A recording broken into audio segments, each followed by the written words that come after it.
안녕하십니까. 네, 좋은 아침입니다. 오늘 주일날 우리 하나님 앞에 찬양을 드리고 또 말씀으로 함께 교제할 수 있어서 감사드립니다.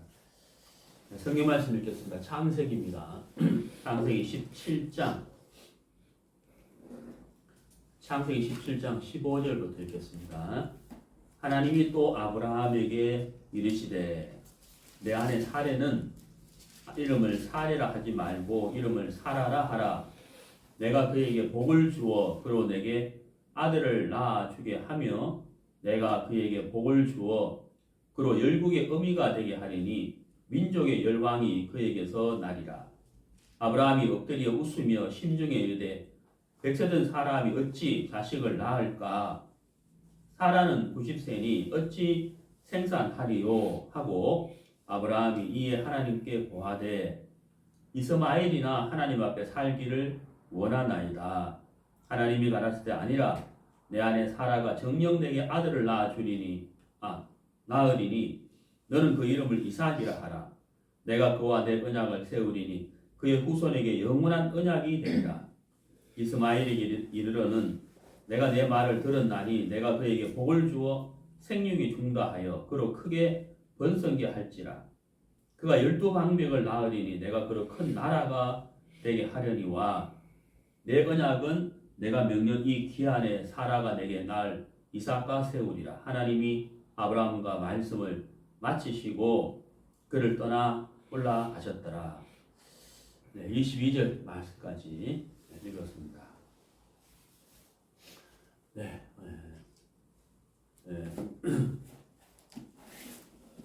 오늘 설교 주제는 약속의 하나님입니다. 약속의 하나님. 약속으로 일하시고 또 그 약속을 이루기 위해서 일하시는 신실하신 하나님, 약속의 하나님에 대해서 창세기 17장을 중심으로 오늘 아침 말씀을 나누도록 하겠습니다. 저는 이제 최근에 창세기를 읽으면서 그 노아의 생애와 또 아브라함의 생애를 이렇게 보면서 이런 의문점을 가져왔어요. 야, 이게 가능한 일인가? 이런 생각을 해봤습니다. 노아의 생애도 마찬가지고 아브라함의 생애에서도 말씀을 읽으면서 야, 이게 정말 가능하냐? 이런 생각을 해봤습니다. 마치 제가 여기 17절에 나와 있는 그 아브라함의 그 말처럼 웃으면서 말한 것처럼 어찌 백세된 사람이 어찌 자식을 낳으리요? 웃으면서 이게 여기서 웃었다는 말은 막 즐거운 그런 웃음이 아니고 이렇게 막 넋두리 그런 어떻게 보면 말도 안 된다 이런 웃음이잖아요. 그런 웃음을 지으면서 어찌 자식을 낳으리요? 내 나이가 지금 100세고 내 아내는 경수가 끊어졌는데 말도 안 되는 소리, 감히 하나님 보고 말도 안 되는 소리 이렇게 할 수는 없지만 이제 어찌 자식을 낳으리요? 이렇게 좋게 표현한 거죠, 사실은. 저도 이제 이 노아의 생애나 아브라함의 생애를 읽으면서 야, 정말 이게 가능하냐? 이런 생각을 하고 말씀을 이렇게 읽었습니다. 마치 이제 이 아브라함이 지금 17절에서 넋두리를 하는 것처럼 저도 그런 마음으로 성경을 읽었는데요. 그 내용이 뭐냐면 하나님이 노아에게 홍수에 대한 말씀을 하시고 방주를 지으라는 말씀을 하셨을 때 노아가 그 말씀을 그냥 받아들였다는 거예요. 그리고 아브라함에게도 12장에서 내가 너를 큰 민족을 이루고 복을 주겠다는 말씀을 하셨을 때 4절에 그 말씀을 듣고 아브라함이 본토신 아베집을 떠나는 그 모습을 보면서 이게 가능한가? 정말 이게 가능한 일이냐? 그런 생각을 제가 했습니다. 사실 의문도 들고 저도 이제 말씀을 이 하나님의 말씀을 읽는 입장에서 그럼 나는 얼마만큼 노아나 아브라함처럼 말씀을 들었을 때 내 생각이 안 맞지만은 하고 이렇게 순종하며 살아가는가 그런 생각을 제가 해봤습니다. 저를 이렇게 돌아보면서요. 근데 이제 제가 아브라함의 생애를 이렇게 읽으면서 정말 이 창세기 12장 그 4절, 12장 1절부터 3절은 하나님이 아브라함에 하신 말씀이고 그 말씀을 들은 아브라함의 반응이 12장 4절인데 이 아브라함이 여호와의 말씀을 쫓아 본토 친척 아비 집을 떠나 하나님 지시한 땅으로 갔다 이렇게 되어 있는데 상당히 놀라운 말씀이거든요. 그래서 참 어떻게 해서 그러면 하나님이 아브라함에게 이렇게 복을 줄 수 있나? 무엇 때문에? 우리가 다 복 받기를 원하잖아요. 그러면은 하나님이 아브라함에게 무엇을 보셨길래? 아니면 아브라함은 하나님께 어떻게 했길래? 또 어떤 조건으로 무엇이 있었기에 하나님이 이렇게 복을 주셨나? 그 복도 사실 읽어보면 엄청난 복이거든요. 예. 너로 인하여 사람들이 복을 받는 이거 진짜 엄청난 일이잖아요. 물론 이제 예수님을 통해서 나타내는 복이 말씀이긴 합니다만은 어쨌든 하나님이 아브라함에게 엄청난 복을 주셨다는 거예요. 내가 너로 큰 민족을 이룬다. 이거 얼마나 큰 복이에요. 그리고 내가 너로 복의 근원을 삼는다. 이것도 막 엄청난 복이거든요. 근데 자세히 읽어보면은 어떤 조건이 안 나와 있다고요. 아브라함이 무엇을 하나님께 했길래 하나님 또 아브라함이 무엇을 보고 그런 게 없어요. 네? 11장부터 자세히 보면은 아브라함 이름이 11장부터 나오잖아요. 자세히 읽어보면 그거 안 나와 있다는 거죠. 그러니까 어때요? 좀 궁금하죠. 도대체 하나님이 아브라함이 무엇을 보셔서 물론 이제 하나님이 은혜의 하나님이니까 그냥 그저 주시는 분이고 선물로 주시는 분이고 은혜 베풀기를 기뻐하시는 분이다 하는 것은 알지만은 그래도 하나님이 아브라함이 무엇을 보셨을까? 또 아브라함은 하나님께 뭘 했는가? 이런 생각을 제가 했다는 거죠. 그런데 이제 제가 느헤미야를 이렇게 보니까요. 한번 찾아보겠습니다. 구약성경 느헤미야 9장 에스라 느헤미야 9장 8절에 7절부터 보죠. 7절부터 보겠습니다. 우리의 열조 때로부터 오늘까지 우리 죄가 심함에 우리의 죄악으로 인하여 우리와 우리 왕들과 우리 조상들을 열방 왕들의 손에 붙이사 칼에 죽으며 사로잡히며 노략을 당하며 얼굴을 부끄럽게 하심이 오늘날 같으니이다. 제가 죄송합니다. 저는 방금 느헤미야라 그랬죠. 읽기는 제가 에스라를 읽었어요.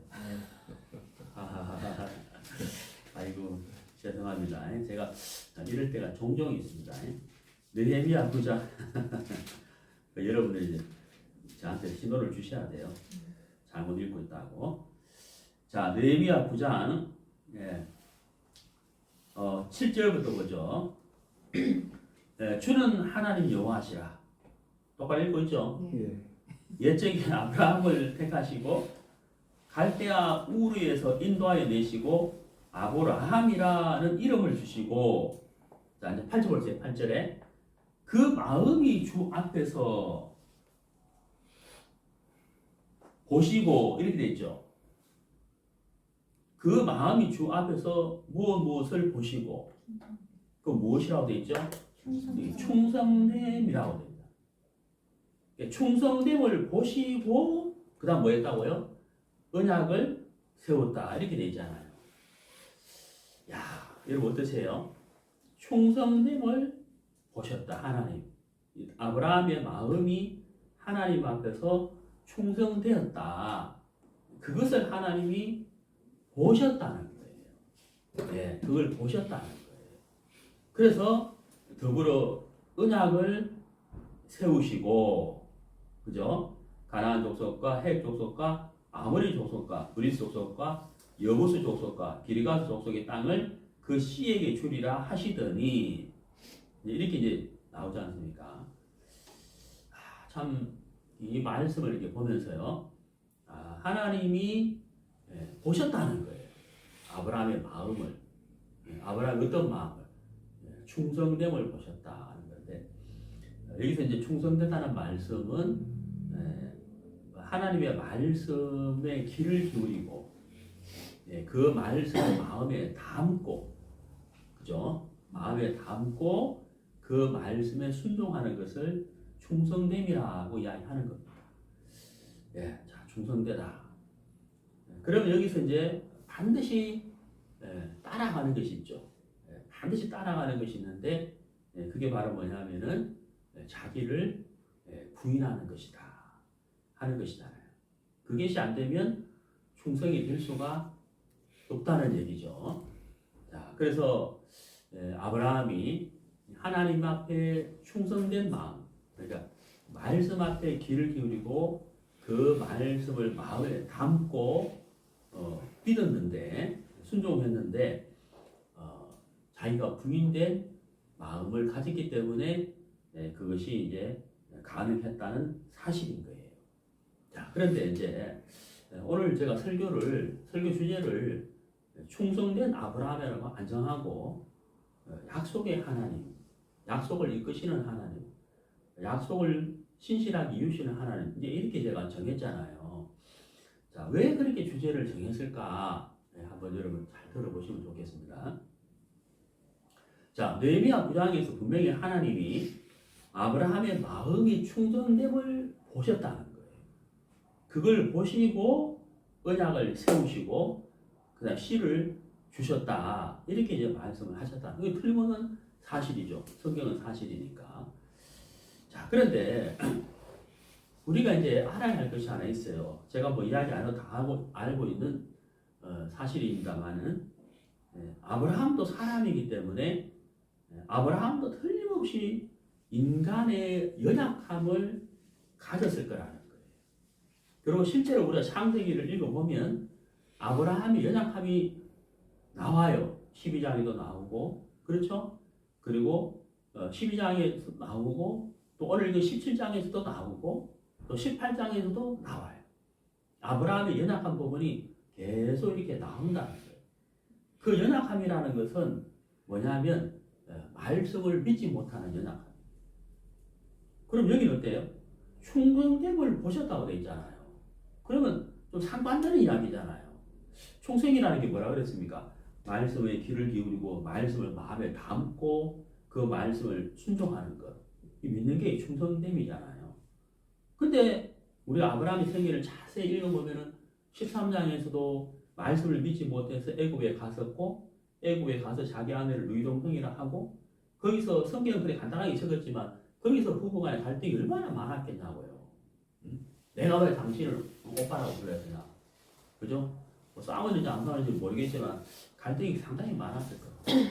내 아내가 아니다. 자기 목숨 하나 건지려고. 그런 모습을 보면은 참 가장으로서의 어떤 자기 없는 그런 모습들. 또 17장 오늘 읽어도 본문에 보면은 하나님 직접 아브라함에게 말씀하시지만은 아브라함은 웃으면서 어떻게 그런 일이 있으리요 하고 이제 안 믿어지는 거잖아요. 말씀. 왜? 너무 늙었다는 거예요. 그래서 75세쯤 말씀하셨으면 몰라도 지금 나이가 99세인데, 그리고 이제 여자가 아이를 낳을 수 없는 그런 그 조건이 됐는데, 생리학적으로 낳을 수 없는 조건이 됐는데도 불구하고 또 하나님이 자식을 주시겠다 하니까 이게 도저히 이게 안 믿어지는 거예요.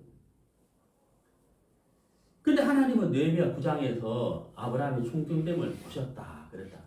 참 이게 어떻게 보면 상반된 이제 그 모습이잖아요. 자, 우리가 여기서 좀 생각해 볼 부분이 있는데요. 자, 그게 뭐냐면, 첫 번째는 우리가 생각해야 할 부분이 뭐냐면, 인간의 연약함을 아브라함도 우리가 똑같이 갖고 있었다는 거예요. 똑같이 갖고 있었다는 거죠. 근데 우리가 중요한 게 뭐냐면요, 하나님은 더 잘 알겠죠. 맞잖아요. 하나님은 더 우리가 얼마나 연약한지를 더 잘 알고 있다는 거예요. 그러면 이렇게 연약한 인간에게 하나님이 말씀을 주셨을 때, 말씀을 주셨을 때 이 인간이 자기 어떤 생각이나 자기의 경험이나 자기의 어떤 환경이나 형편으로 인하여 말씀을 받아들이지 못할 거라는 것도 하나님이 아셨을 거라. 그렇잖아요. 그렇지만 하나님은 말씀의 하나님이시기 때문에 하나님은 말씀으로 일을 하시는 분이잖아요. 그러면 하나님은 어떤 일을 하실까 하는 거예요.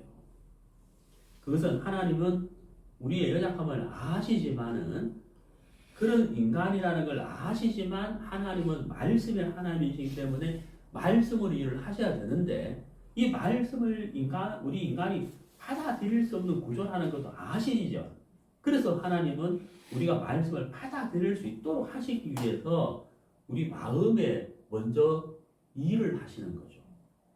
그릇을 만들고 물을 담는 것처럼 우리 마음의 그릇을 만드시고 하나님이 말씀을 하시는 거란 말이에요.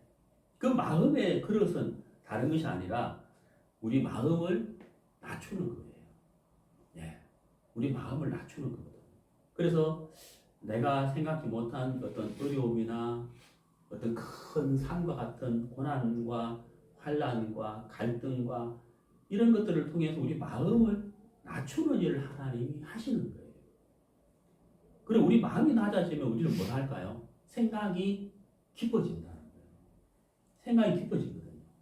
네. 마음이 높고 마음이 부하게 되면 사람은 생각을 깊이 하지를 못해요. 구조적으로.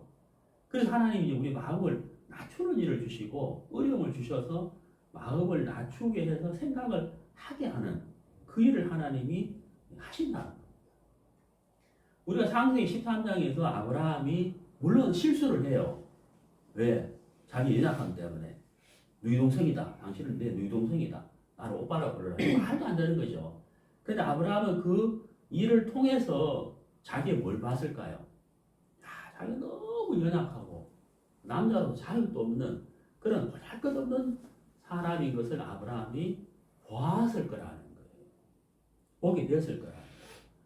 그러면서 하나님은 아브라함을 부르셨지만은 불렀다고 해서 그 마음이 충성됐다고 해가지고 온전하다는 건 아니잖아요. 제 말 이해가시죠? 온전하다는 건 아니라는 거예요. 창세기 12장에서 하나님의 말씀을 듣고 아브라함이 너무나도 자기 상황과 다른 큰 복을 주신다는 말씀을 듣고 아브라함이 여호와의 말씀을 쫓아하고 말을 쫓아가긴 했지만 하나님 이미 아셨죠.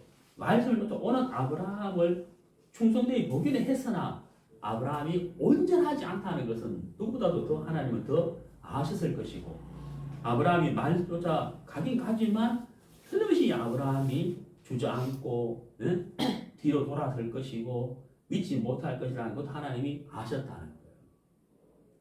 그러나 하나님은 어떠세요? 그걸 아셨기 때문에 하나님은 그런 아브라함을 향해서 신실한 마음으로 아브라함을 이끌어 갈 계획을 갖고 계셨다는 거예요. 제 말 이해가세요? 그게 바로 뭐냐면 약속하신 하나님이다. 이끄시는 하나님이다 하는 거예요. 그러면 충성되다는 것은 뭘까요? 네. 충성되다는 것은 아까 제가 서두에 말씀을 드렸지만은 그 충성된 인간이 온전하지는 않다. 온전하지는 않기 때문에 하나님을 따라가는 과정에서 어떻게 되겠어요? 이 사람의 연약함이나 부족함으로 인해서 주저앉기도 하고 넘어지기도 할 거라는 거예요.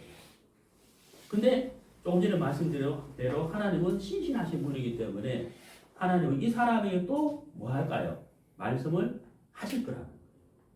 또 사랑을 나타내실 것이고 은혜를 베풀어 주실 거라는 거예요.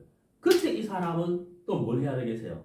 그 사랑과 은혜에 잡혀서 말씀을 의지해 또 나아간다는 거예요. 그래서 그것이 계속해서 반복되다 보면 이 사람은 시간이 지남에 따라 어떤 사람이 될까요? 믿음의 사람이 된다는 거예요. 이 사람의 신앙이 자라면서 믿음이 성큼성큼 자라게 된다는 거예요. 그래서 이 사람이 믿음의 사람이 된다는 거예요. 그럼 제 말 어렵습니까? 어떠세요? 알아듣고 있습니까? 사실 제가 오늘 아침에 말씀을 이렇게 생각하면서 이거 어떻게 설명해야지 이런 생각도 했어요. 좀 이렇게 풀어주면 좋겠다 싶은데 좀 저도 이렇게 준비해놓고는 어떻게 해야 될지 이런 생각을 해서 다 쉬운 이야기인데 말을 어렵게 하니까 이제 어려울 수도 있는데 자 성경을 찾아보도록 하겠습니다. 시편 39편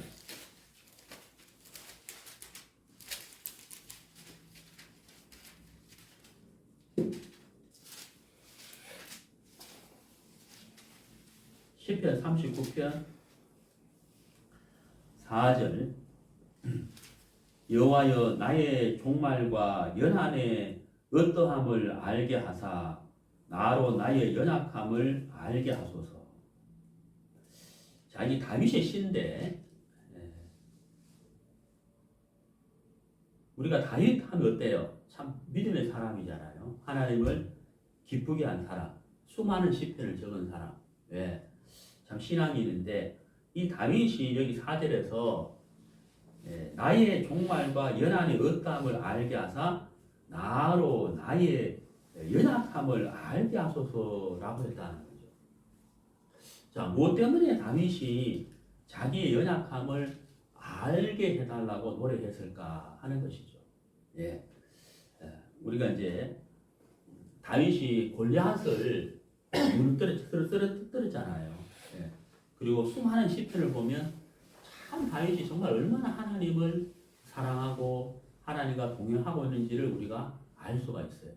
그런데 그 다윗이 하나님을 알아가고 하나님을 믿어가고 하나님을 의지하는 그 삶을 살아가는 그 내면 속에 다윗이 참 연약하고 부족한 것이 참 많았죠. 인간이기 때문에. 그런데 다윗은 자기의 연약함을 알게 해달라고 노력했다는 거죠. 왜냐하면 우리는 우리 자신도 모르는 사이에 자꾸 잊어버린다는 거예요. 나를 잊어버려. 내가 어떤 사람인지를 자꾸 잊어버린다. 내 근본을 자꾸 잊어버린다. 그래서 나도 모르게 내가 마치 무엇이 된 것처럼 착각을 하는 그게 우리예요. 그래서 저도 그랬거든요. 저도 이제 어떤 사람에게 막 복음을 전해서 그 사람이 구원을 딱 받았을 때 기쁘잖아요. 기쁘고 막 감사한 마음에 젖어 있다 보면 그렇게 쉽게 시간이 지나면 금방 내가 잊어버리거든요. 하나님의 역사와 하나님의 도우심이 없이는 한 영혼을 절대 건질 수 없는, 이거는 절대 건질 수 없는 일인데 순간적으로 탁 잊어버린다는 거예요. 내가 교제를 잘해서 그런가? 이런 생각, 이런 착각을 해버리는 거예요. 다윗이 나로 나의 연약함을 알게 하소서. 우리가 이제 우리가 순간순간 이 사실을 발견할 때마다 우리는 하나님을 의지할 수밖에 없는데 그게 잘 안 되기 때문에 그렇죠. 하나님 우리에게 어려움도 주시고 실수도 하게 하시고 또 고난도 주시고 그렇게 돼요. 그래서 우리가 우리 연약함을 알게 되는 것이다 하는 거죠. 자, 그러면 여기서 내가 내 자신의 연약함을 알게 되는데 그렇게 되면 우리가 또 깨달아지는 게 있다는 거죠. 우리가 발견하게 되는 게 있다는 거예요. 그게 바로 뭐냐면 내가 연약했을 때 나의 연약함을 도우시는 하나님을 우리가 또 발견하게 되는 거예요. 자, 성경 찾아봅시다. 로마서를 봅시다. 로마서 14장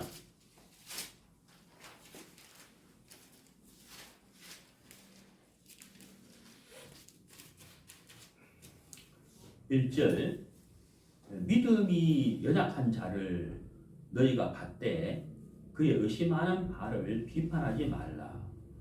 자, 여기 보세요. 믿음이 연약한 자를 너희가 그 다음 뭐라고 되어 있어요? 판단하라 그랬어요? 무시하라 그랬어요? 뭐라고 되어 있죠? 받되라고 되어 있잖아요. 받아주라 이 말이잖아요. 응? 품어주라, 받아주라 이렇게 되어 있잖아요. 그리고 의심하는 바를 뭐라고요? 비판하지 마라. 그것도 안 믿어져? 하면서 이렇게 비판하지 말라는 거예요. 네? 자, 그 다음에 이제 그 2절부터 먹는 것이 좀 나와 있는데, 한마디로 말하면 판단하지 말라는 뜻이거든요. 판단하거나 무시하거나 내치지 말라는 이런 뜻이잖아요. 자, 그럼 여기서 우리가 생각해 볼 것이 있는데, 이게 누구의 마음이겠어요? 네. 하나님의 마음이라는 거예요. 하나님은 우리를 아신다는 거. 제가 조금 전에 설명했잖아요. 뭘 아신다는 걸. 우리가 근본 뭐하다는 걸. 연약하다는 걸 아시는 분이라는 거예요. 그 연약한 인간을 쓰시는 분이 또 누구세요? 하나님이라는 거예요. 어떻게? 믿음의 사람으로 하나님의 일꾼이 될 수 있도록 우리를 만들어서 쓰시는 분이 하나님이라는 거예요. 그렇기 때문에 하나님이 우리에게 말씀하시기를 믿음이 연약한 자를 너희가 받아라 이렇게 하셨다는 거예요. 이게 바로 하나님의 마음이라는 거예요. 그러면 아브라함이 충성됨을 보셨어요. 근데 이 아브라함이 하나님 말씀의 인도를 받아서 가는 가운데에서 자꾸만 뭐가 나타나요? 연약함이 자꾸 나타난단 말이에요. 한 번도 아니고 13장에서 나타나고 또 17장에서 나타나고 자꾸 아브라함 연약함이 나타난다는 거예요. 나타나지만 믿음이 연약한 자를 우리가 받대하는 것처럼 하나님은 이 아브라함 이미 받으셨죠. 이미 받으셨는데 중간중간에 연약함이 나타난다고 해가지고 하나님이 포기하거나 사람을 바꾸거나 그렇게 하지 않는 분이잖아요. 왜? 이분은 받으셔서 이 아브라함이 믿음의 사람이 될 수 있도록 약속을 이루시기 위한 약속을 이루셔야 되는데 이 약속을 누구를 통해 이루셔야 돼요? 아브라함을 통해 이루어야 되기 때문에 아브라함이 그 약속을 받을 만한 사람이 될 수 있도록 하나님은 아브라함을 자라게 하시는 일을 하시는 거거든요. 그럼 아브라함 이 과정에서 뭘 발견했을까?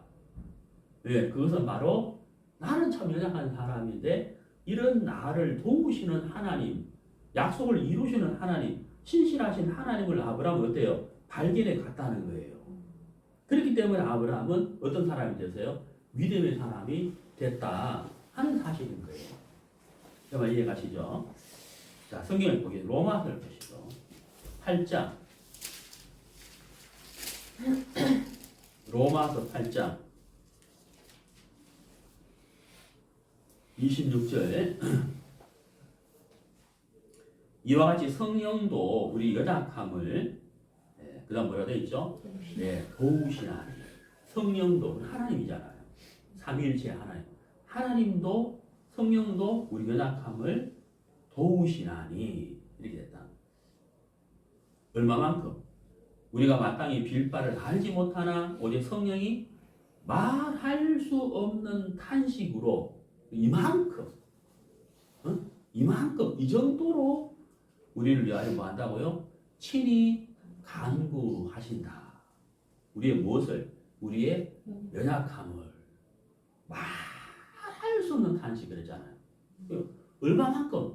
상상할 수 없죠. 말할 수 없는 탄식으로 우리의 연약함을 그것도 뭐라고요? 친히 간구하신다 하는 거예요. 바로 이 성령이 아브라함과 처음부터 뭐 했을까요? 네, 함께 하셨다는 거예요. 네, 처음부터 함께 하셨다는 거예요. 그래서 아브라함이 창세기 13장에서 그런 연약함이 나타났을 때 바로 그때 성령은 무슨 일을 했을까요? 바로 로마서 8장 26절 이 일을 하나님이 하셨다. 그리고 오늘 읽은 창세기 17장 어찌 그런 일이 있으리요? 네? 웃으면서 어찌 그런 일이 있으리라고 했을 때 그때 성령은 무슨 일을 했을까요?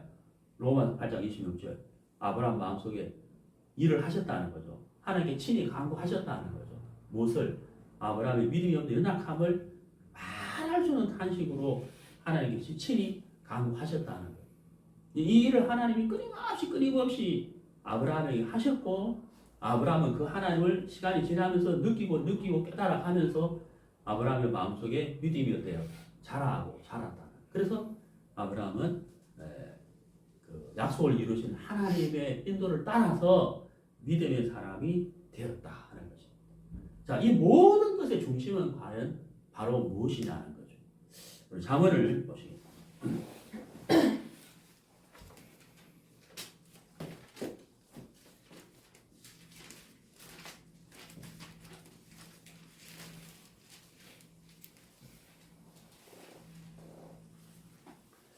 잠언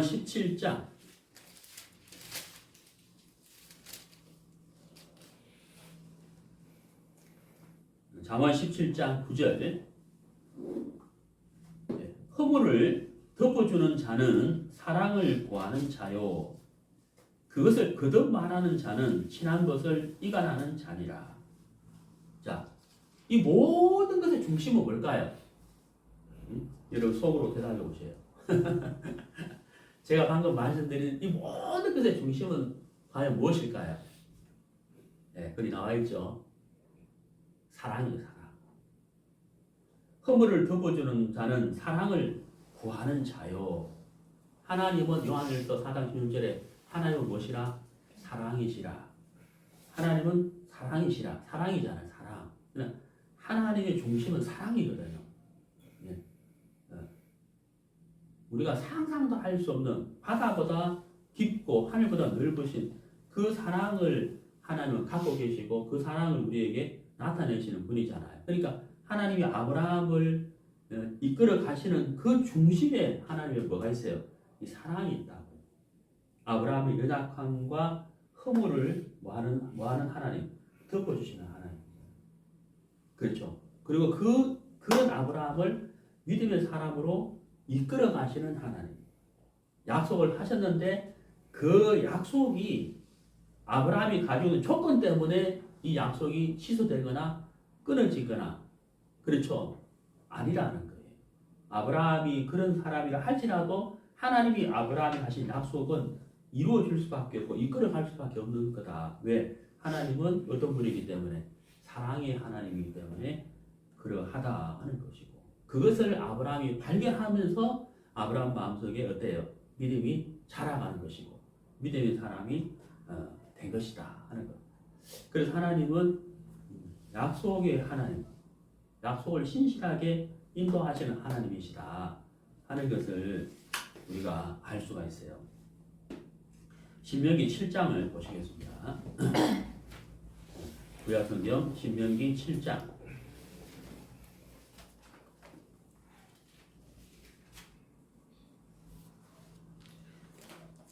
신명기 7장 9절.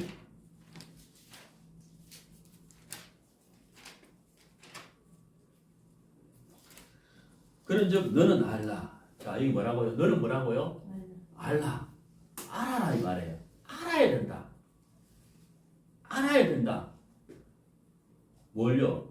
오직 내 하나님 여호와는 하나님이시요 신실하신 하나님이시라. 뭘 알아라는 거예요? 하나님은 신실하신 하나님이시다 하는 것을 뭐라고요? 알아라. 알아야 된다. 너는 알아야 된다. 마음판에 새겨야 된다. 이걸 알아야 된다. 하나님은 신실하신 하나님이시다.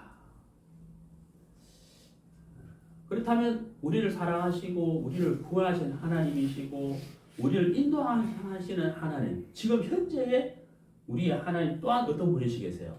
신실하신 하나님입니다. 그걸 뭐 하라고요? 알아라. 그걸 알아라. 네. 그러니까 어때요? 우리 마음이 어떤 마음이 생겨요? 소망이 생기잖아요. 네? 소망이 생기잖아요. 내가 비록 연약하고 또 믿음이 없고 부족한다 할지라도 너는 알아라. 내 하나님 여호와는 살아계신 하나님. 그분은 신실하신 하나님이시다. 하시는 것 알아라. 이렇게 하나님이 말씀을 하셨다는 거죠.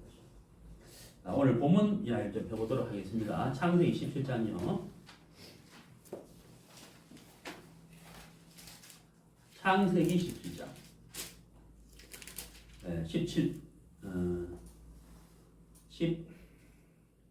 죄송합니다. 잠깐만요. 9절요. 하나님이 또 아브라함에게 이르시되, 자, 여러분, 거기 또라는 단어가 있죠. 거기 밑줄 한번 꺼보실래요? 네, 밑줄 꺼보세요. 그 다음 15절.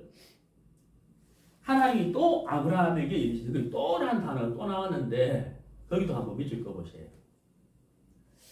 저는 오늘 아침에 이 또자를 발견했어요.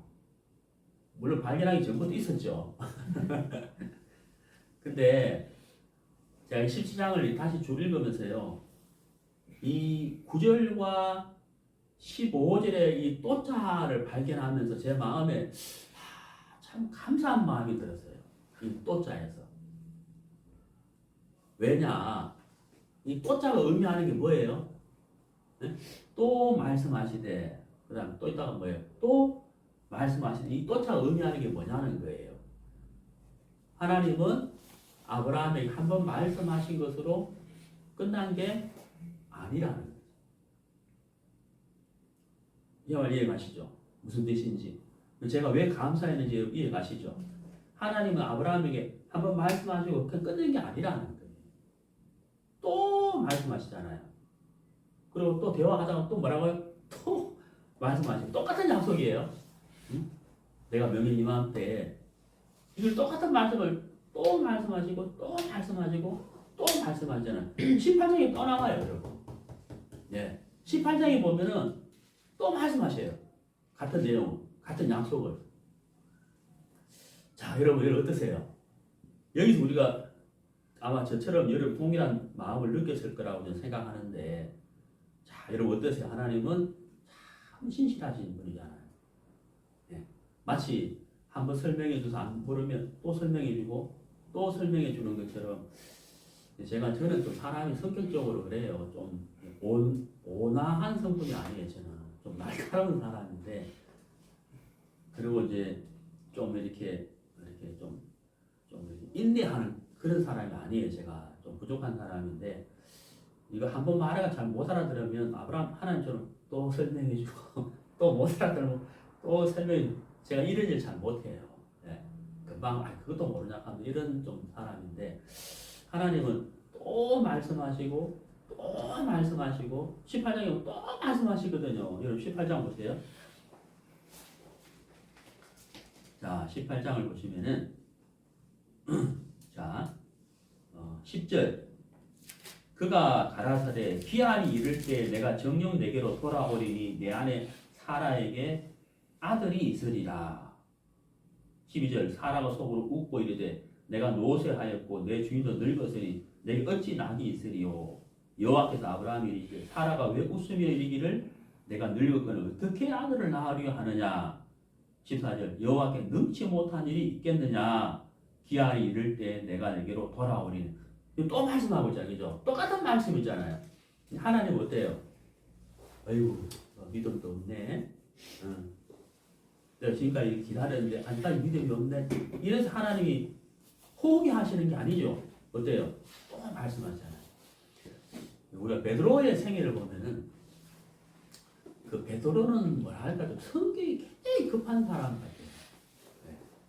다른 사람 다 가만히 있는데 칼로 막 그 길을 배워버리잖아요. 그 사람 이름이 갑자기 기억이 안 나는데, 네?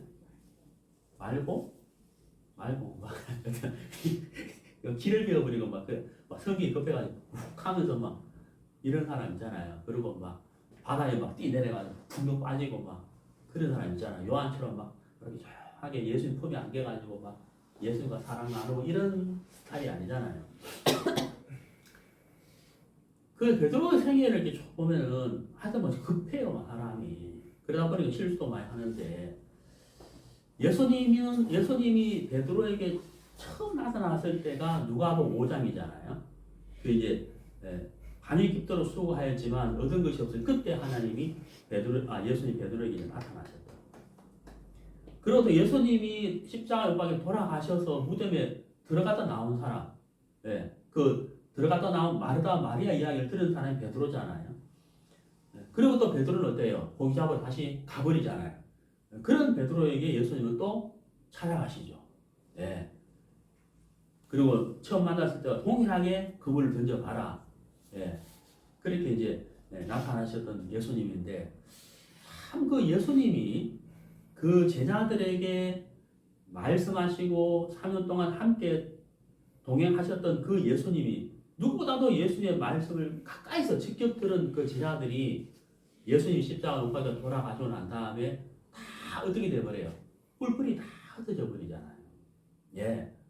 그런데도 예수님은 그런 베드로와 그런 제자들에게 찾아가시고 말씀하시고 나타나시고 몸을 보여주시면서까지 하시면서 믿음을 심어주시고, 그리고 그들에게 무엇을 맡기셨어요?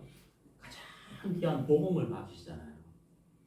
이 복음을 맡기셔서 온 천하에 이 복음이 전파되도록 제자들에게, 그런 제자들에게 예수님은 복음을 맡기셨다. 왜냐? 바로 그분은 신실하시기 때문에. 또 말씀하시고 또 말씀하시는 하나님처럼 예수님 통일하잖아요. 신실하신 하나님이시기 때문에 예수님이 그렇게 하셨고, 그 말씀과 그 마음을 받은 제자들은 정말 이 복음을 전하다가 다 순교한 그런 사람들이 되어버렸다는 것이죠. 그래서 참 그 신실하게 나타나시는 또 말씀하시는 하나님을 알아가면서 아브라함도 그렇고 제자들도 그렇고 그들이 믿음의 사람으로 자라갔다는 사실을 생각할 때 우리 마음속에 참 소망이 일어난다는 거죠. 그런 하나님이 우리에게도 지금도 또 말씀하시고 또 말씀하시는, 믿음이 연약한 자를 너희가 받게 하시는 것처럼 하나님 우리를 지금도 품어주고 있다는 사실을 생각할 때 참 주님 앞에 감사하다는 거죠. 그리고 소망도 일어난다는 거예요. 나에게도 하나님이 그렇게 일하시겠다는 하나님, 또 나를 기다려 주시겠다는 걸 생각하면 감사하다는 거죠. 네.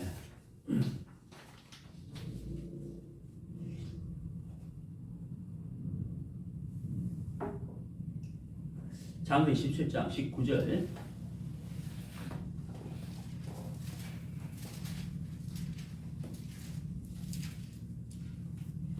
창세기 17장 19절.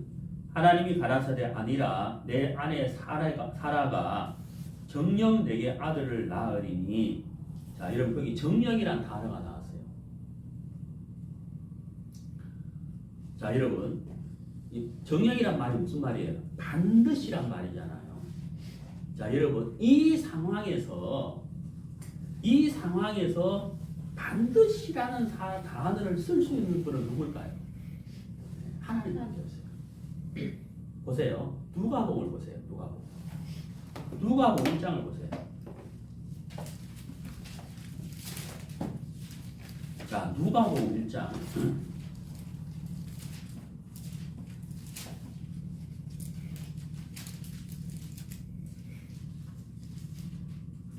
누가복음 1장 29절.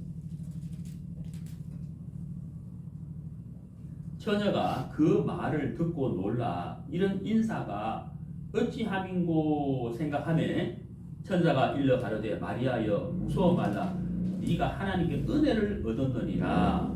자, 여러분 여기 33절의 말씀, 네가 하나님께 은혜를 얻었느니라. 이 말 좋아요 안 좋아요? 너무 좋죠. 하나님 은혜를 입었다는데 얼마나 좋아요. 근데 여러분 이 은혜가 어떤 은혜냐? 31절 보세요. 보라 네가 수피아의 아들을 낳으리니 이렇게 있잖아요. 근데 이때 마리아는 어떤 사람이에요? 29절에 뭐라고 돼 있어요? 처녀 이렇게 돼 있잖아요. 어떠세요? 은혜를 얻었느니라. 너무 좋은 말이지만은 네가 수피아의 아들을 낳으리니, 이 말을 들었을 때 여러분 마리아의 마음이 어떠했겠어요? 예? 어떠했겠어요? 굉장한 충격을 받았을 거예요. 그러니까 당장 말하죠. 31절에 34절에 마리아가 뭐라 말해요?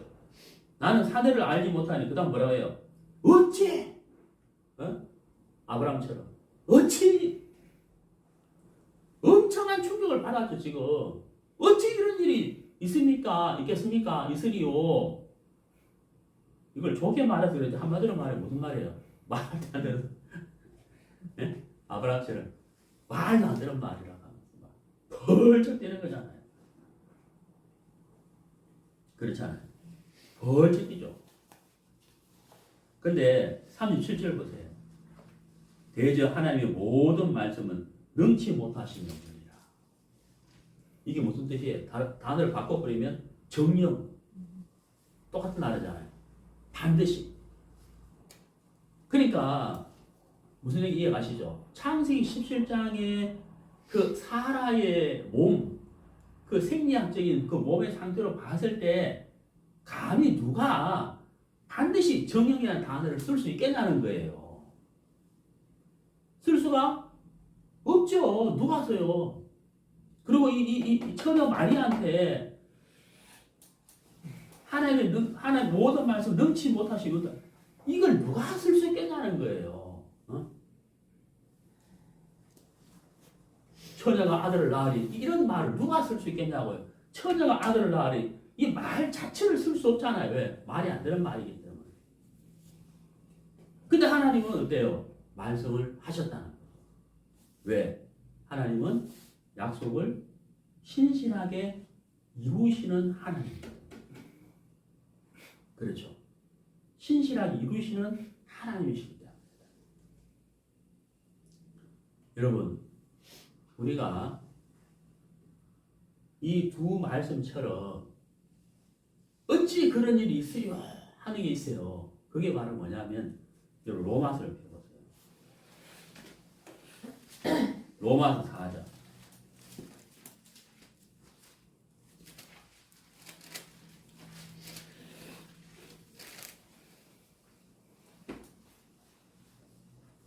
(5절) 이를 아니할지라도 경건치 아니한 자를 의롭다 하시는 이를 믿는 자에게는 여러분 경건치 아니한 자가 그 불법의 사하심을 받고 의롭게 될 수가 있어요? 인간적으로? 그건 불가능한 일이잖아요. 우리는 뭐라 그랬어요? 어찌 그런 일이 있어요? 우리 그렇게 말한다는 거예요.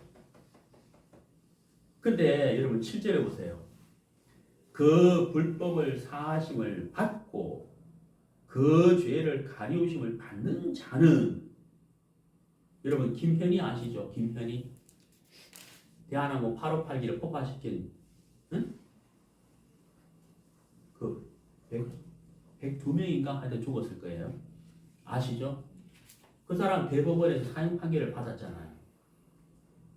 사형 판결을 받았어요. 그 사람 마음속에 뭐가 왔겠어요? 완전 죽음이 왔을 거예요. 근데 그 죄의 사하심을 받을 거라고 상상이나 했겠냐고요. 대통령이 사면으로. 그렇잖아요. 대통령이 사면을 들었을 때 기적이 일어난 거잖아요. 기적, 진짜. 기적이잖아요. 한 나라의 대통령도 그렇게 하는데 하나님이 왜 못하시겠느냐. 그것을 아브라함이 하나님과 동행하면서 알아갔다는 거예요. 네, 알아갔다는 거예요. 그래서 아브라함은 어떤 사람이 됐어요? 믿음의 사람이 됐다. 믿음의 사람이 됐다. 네, 우리에게도 동일하게 그 하나님이 우리에게 일하고 있다는 사실을 여러분 잊지 마시게 되기를 바랍니다. 자, 성경 찾아보겠습니다.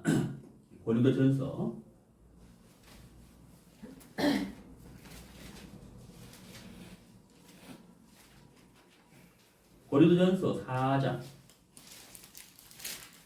고린도전서 4장 17절.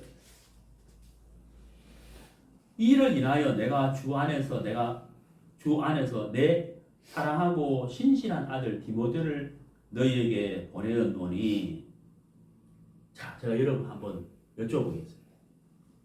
제가 지금까지 약속을 이루시는 하나님, 신실하신 하나님에 대해서 제가 말씀드렸잖아요. 그러면 신실한 단어를 사람에게 쓸 수 있을까요? 없을까요? 어떠세요? 사실 우리가 우리 근본에 대해서 제가 조금 서두에 말씀드렸지만 우리가 근본을 이야기한다면 사람한테 신실한 단어를 쓴다는 것은 도저히 쓸 수 없는 거예요. 맞죠? 근데 이 17절 다시 보시죠. 이를 인하여 내가 주 안에서 내 사랑하고 그 다음 뭐라 되어 있어요? 신실한 아들 디모데 이렇게 되어 있잖아요. 그 사람에게 신실한 단어를 썼어요? 안 썼어요? 썼다는 거죠. 골로새 교회도 보면은 이 신실한 단어를 쓰거든요. 신실한 형제, 골로새에 있는 신실한 형제 이런 단어를 썼다는 거예요. 자, 그 다음에 신약성경 에베소서를 봅시다. 에베소서